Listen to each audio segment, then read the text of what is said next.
Nakamit na nga ng Denver Nuggets ang mahalagang panalo laban sa Minnesota Timberwolves sa Game 3. Ang final score nga ay 117/90 with favor of Nuggets. Si Jamal Murray ang nanguna mula sa Nuggets na may 24 points habang si Nikola Jokic ay nagtala ng 24 points, 14 rebounds and 9 assists. Ang matibay na shooting ng Nuggets mula sa 3-point range na 14 out of 29 ay malaking tulong sa pagbabawas ng lamang ng Timberwolves sa kanilang serye. Sa kabilang banda ay si Anthony Edwards nga ang nanguna para sa Timberwolves na may 19 points ngunit hindi sapat ang kanilang shooting mula sa labas na 10 for 32 lamang. At inako pa mismo ni Anthony Edwards sa kanyang interview sa kanyang sarili na siya ang dahilan ng kanilang pagkatalo dahil sa malamyang performance daw umano nito.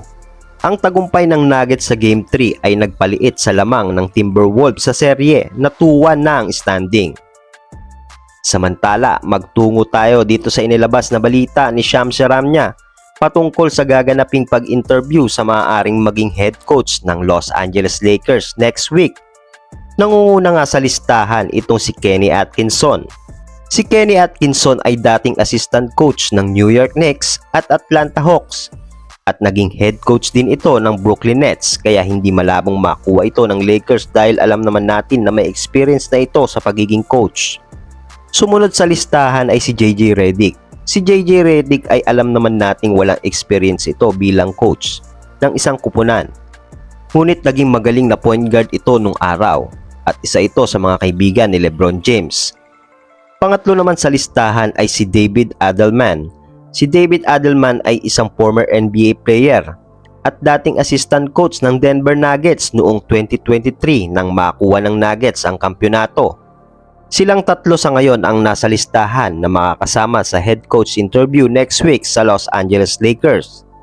Hindi naman naisama pa sa listahan itong si Mike Budenholzer dahil binigyan na ito ng Phoenix Suns ng kontrata na nagkakahalagang $50+ million matapos nang sibakin ng Suns itong si Frank Vogel dahil sa pagkakasweep nito sa first round ng playoffs. Asahan natin next week ang resulta ng interview na ito kung may mapupusuan na ba ang Los Angeles Lakers management dito. Anong masasabi nyo dito mga idol sa latest news na ito?